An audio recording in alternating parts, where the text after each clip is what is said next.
Morning children's. आज हम आपको कक्षा 10 के बायोलॉजी वाले पोर्शन को पढ़ाएंगे, जो कि पिछले वीडियो में आपने जैव कार्यक्रम जो चैप्टर हमारा है उसको पढ़ा था। तो उसमें बहुत सारे चैप्टर्स को मिलाकर के एक चैप्टर बनाया गया, जो चैप्टर का नाम है जैव प्रक्रम।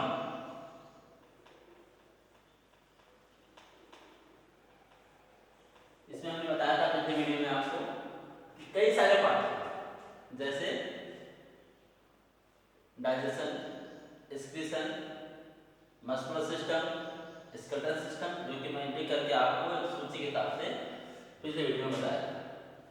तो पिछले वीडियो में आपने पढ़ा था डाइजेशन के बारे में। डाइजेशन क्या है वो सारी बातें आपको बताई गई थी। डाइजेशन का अब सर्कुलेशन कैसे होता है, जो पदार्थ हमारे डाइजेस्ट होकर के और ब्लड पाइपों के द्वारा एब्जॉर्ब करके और प्रत्येक कोशिका तक पहुंचाए जाएंगे, तो उसका प्रक्रम क्या है। तो आपका जो इसी चैप्टर में दूसरा भाग है उसका नाम है सर्कुलेशन। सर्कुलेशन को बड़ा हिंदी में कहते हैं परिसंचरण।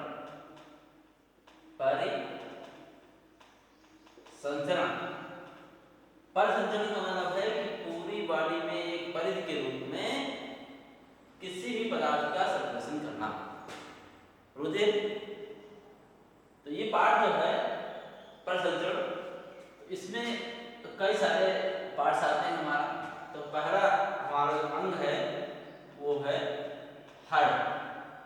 हार्ट को हिंदी में हृदय कहते हैं। दूसरा पार्ट हमारा जो है वो क्या है, ब्लड। और तीसरा पार्ट है वो ब्लड वेसल्स या रुधिर वाहिनियां, जिनमें रुधिर का सर्कुलेशन होता है। तो सबसे पहले हम पढ़ेंगे हार्ट के बारे में। हार्ट क्या है, ये एक कुछ इस आकृति का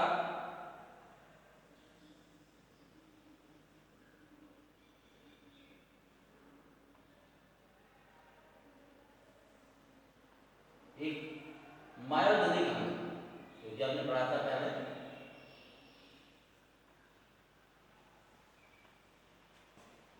ये हमने हृदय की लगभग 22 संरचना बनाई है। इस तरीके से खींचा है। ये जो है क्या है, रुधिर के ऊपर छोटी छोटी रुधिर वाहिनियों का जाल फैला है।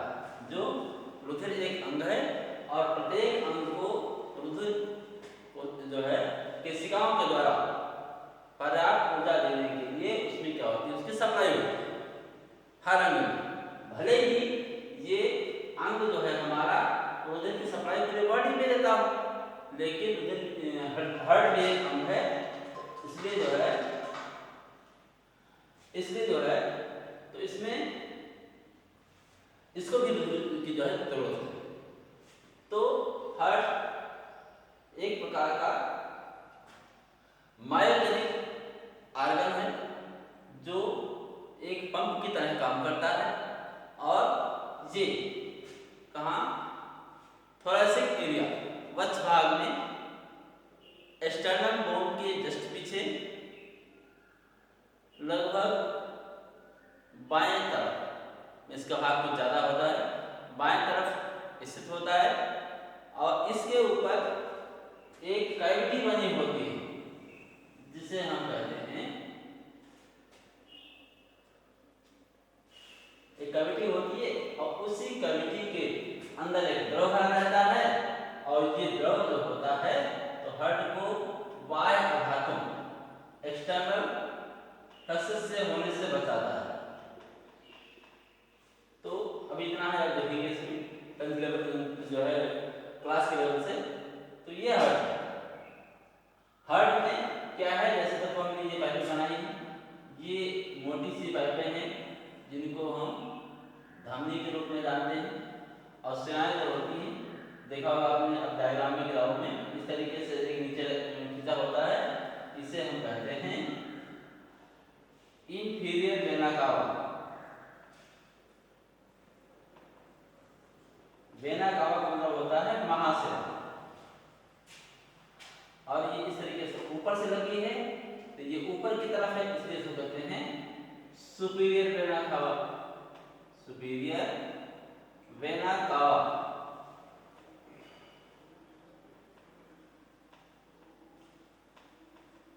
तो ये दो मोटी धमनियां जो है तो शरीर से पूरे ब्लड को एकत्र करके और कहाँ लाती हैं, हमारे हार्ट।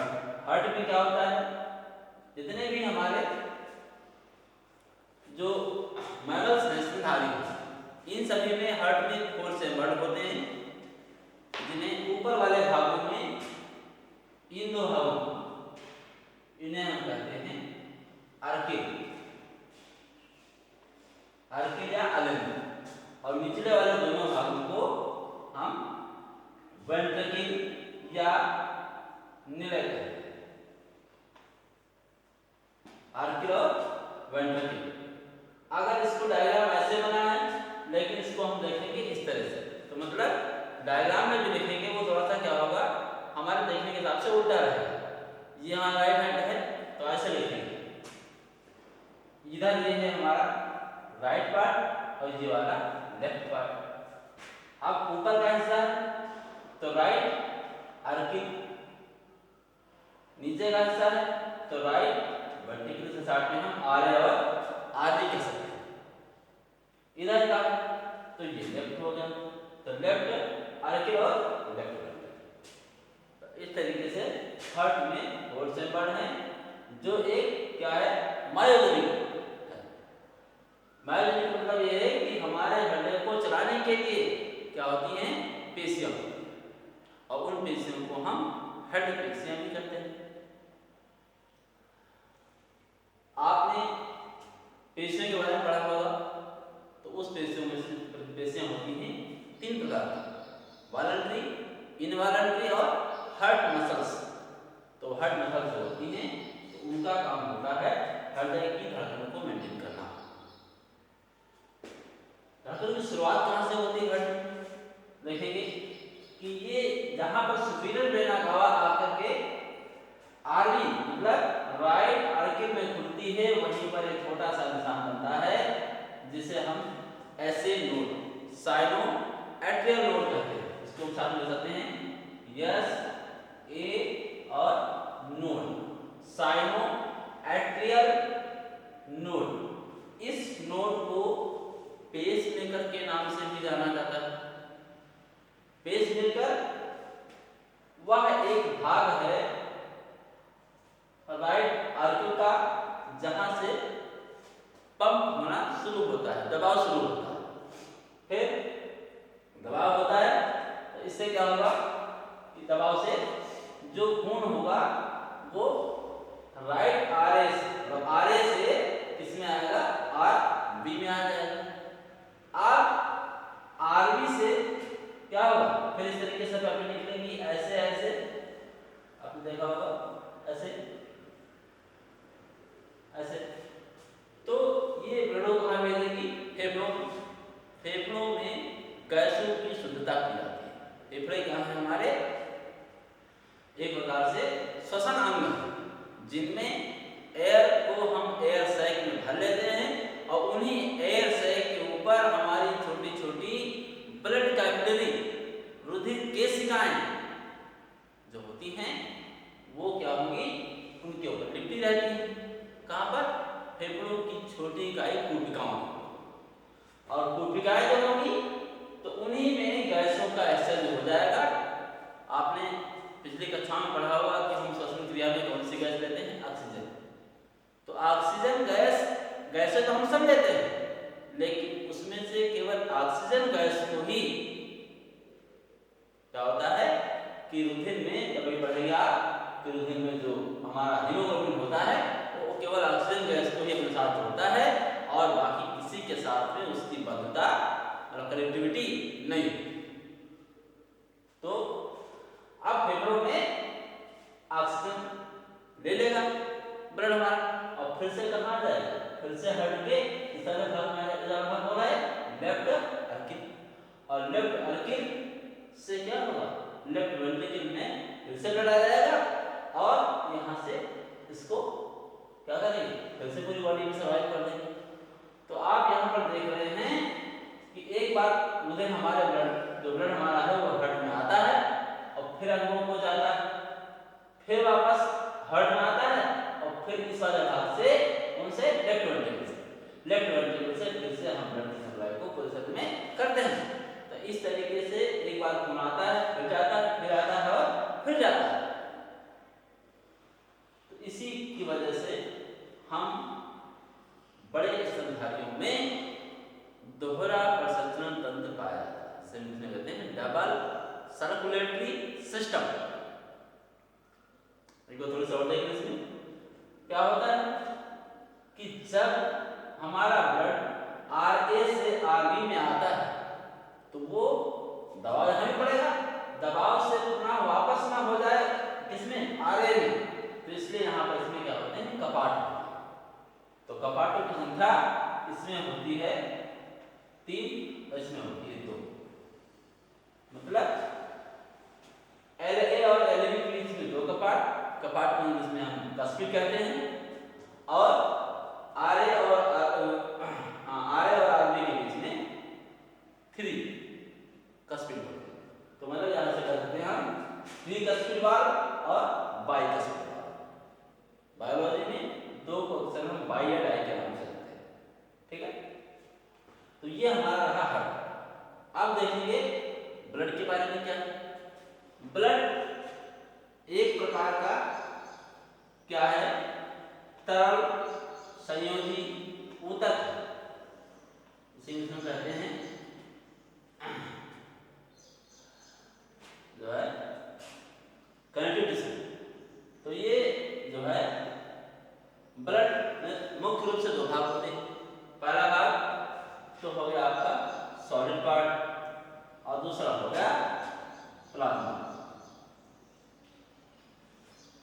सॉलिड पार्ट लगभग 55%, प्लाज्मा लगभग 45 से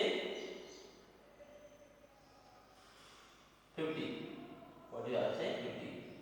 प्लाज्मा की मात्रा ये अलग अलग हो सकती है। कैसे कि जैसे मान लो कि हमने जब वाटर को जस्ट अंदर लिया, तो जस्ट वाटर को लेंगे तब ब्लड में वाटर की मात्रा ज्यादा हो जाएगी। तब अगर हम ब्लड को मेजरमेंट करेंगे, मापेंगे उसको, तब क्या होगा कि हो सकता है कि प्लाज्मा 50% हो गया, और लेकिन सॉलिड पार्ट जो हमारा है इसकी मात्रा जो होती है वो ज्यादा बढ़ती नहीं, और मान सकते हैं कि ये सेम है, ठीक है। कभी कभार सेल्स की डिग्रेडेशन टूटने में अगर कमी या गिरता होती है तब जाके इसके रेशियो में ज्यादा आता है। अच्छा, तो सॉलिड पार्ट में क्या क्या होता है, इसके 3 भाग देख लीजिए आप। पहला भाग हमारा है आरबीसी को हम शॉर्ट फॉर्म में आरबीसी करें, फुल फॉर्म में का रेड ब्लड कार्ड सेल्स। ये सेल्स नहीं होती, ये कणिकाएं होती हैं। दूसरा है WB और C ऐसा। तो आरबीसी और WBC का नाम होता है व्हाइट ब्लड कार्ड सेल्स।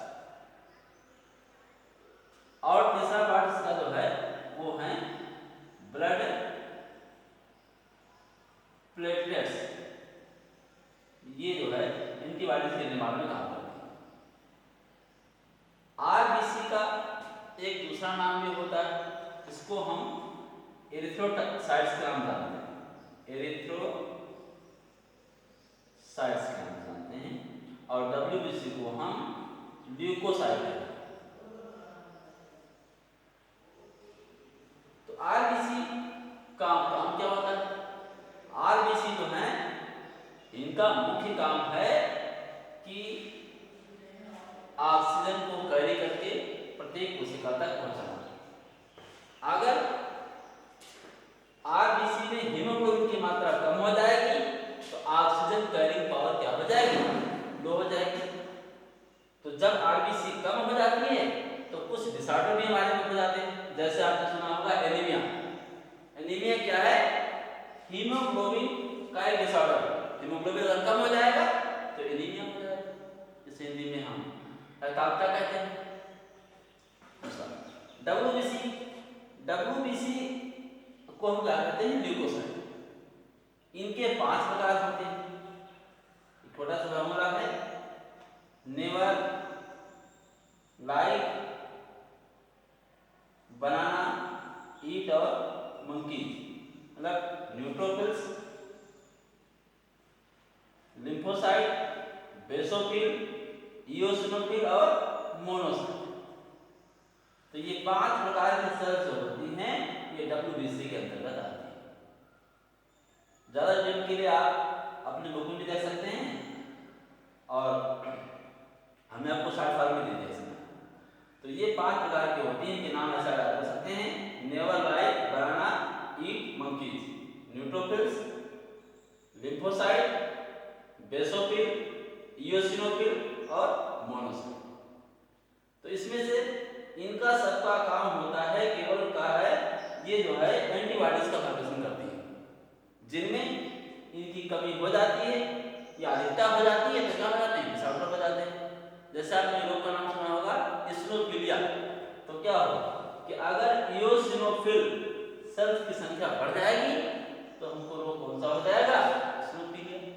तो इस तरीके से जब हम ज्यादा गहराई में जाएंगे चैप्टर्स में तो कई सारे डिसऑर्डर आपको मिलेंगे। प्लेटलेट्स जो होती हैं ये मुख्य एंटीबॉडीज का काम करती हैं। ये एक तरीके से फाइब्रोसाइट सेल्स हैं। जब भी कोई बाहर से जर्म, बैक्टीरिया किसी प्रकार के विषाक्त बॉडी में इंजेक्ट करते हैं तो ब्लड में ये सेल्स जो होती हैं उनको नष्ट करती हैं। अब हम आएंगे प्लाज्मा में। तो प्लाज्मा में देखने तो मुख्य रूप से 2 भाग इसमें भी हो जाते हैं हमारे।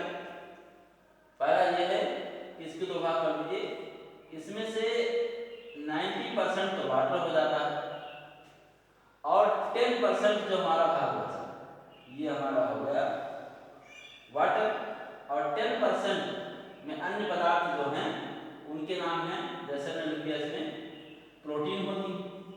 तो प्रोटीन किस रूप में होती हैं, जैसे एल्ब्यूमिन,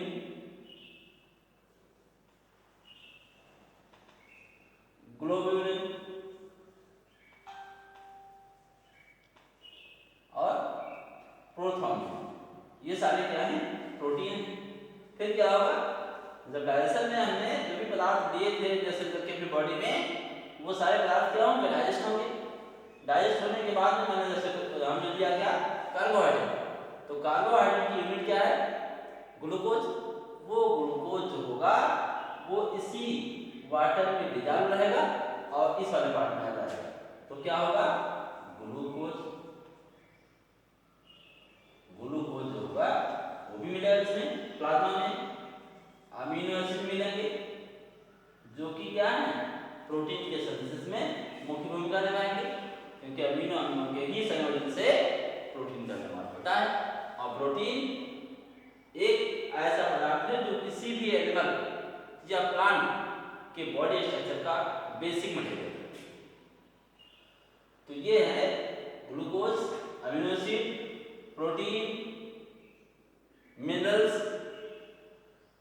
साल्ट और आपके अन्य विटामिन जो भी क्या है वाटर सॉल्युबल है वो इसमें आपको मिलेंगे।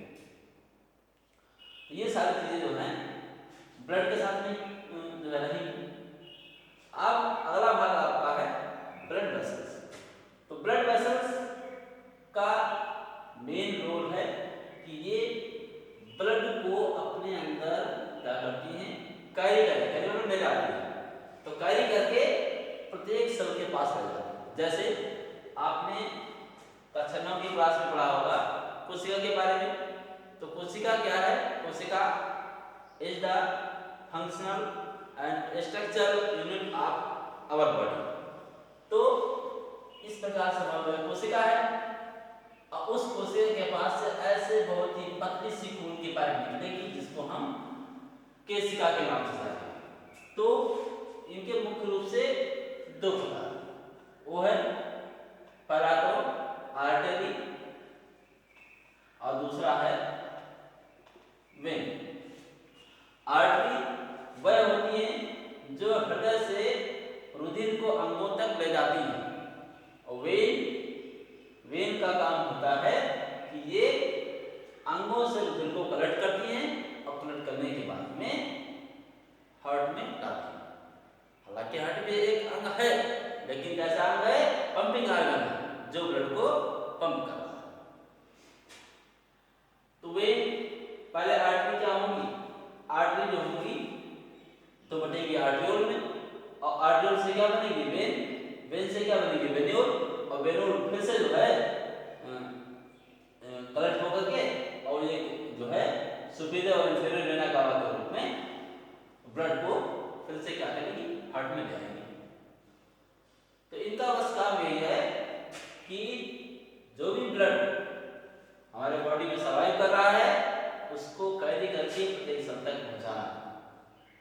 एक बात और बता दें आपको कि हम मैमल्स स्तनधारियों में क्या है कि close type blood vascular system पाया जाता है। वो क्या है कि कभी भी ब्लड जो होगा वो हमारा कभी भी ब्लड जो है वो पाइप से बाहर नहीं जाता है। पाइप मतलब ब्लड की पाइप से कभी बाहर नहीं जाता है। और जिन जंतुओं में ब्लड पाइप से बाहर नहीं जाता है, पाइपों के माध्यम से पूरे शरीर में ही क्या होता है? सर्वाइव होता है और अपने मटेरियल्स को देना और लेना दोनों एक्सपोर्ट और इंपोर्ट जो वर्क हैं वो करते हैं। तो ऐसे ब्लड वेस्कुलर सिस्टम को हम close type blood vascular system. तो ये सारी चीजें आपके इस ब्लड वेस्कुलर सिस्टम में आएंगी। जब भी डायग्राम आपसे पूछा जाए हार्ट का तो आप डायग्राम बनाएंगे वाइस वर्सा। ऐसा नहीं कि हमने आपको बता दिया कि यहाँ पे एक पार्ट होते हैं ट्राइकस्पिड और बाइकस्पिड, लेकिन जब तक कि आपको ट्रांसफर सेक्शन काट न पूछी जाए तब तक की डायग्राम को आप जो ओवरव्यू है वही देंगे, बाकी जो है पार्ट नहीं बनाएंगे। तो इस तरीके से आप इस वीडियो को देखें और उसके बाद में इसमें जो भी कमेंट्स आपको लगे वो आप ग्रुप पे शेयर करें और बाकी चीज़ें आपको अगले वीडियो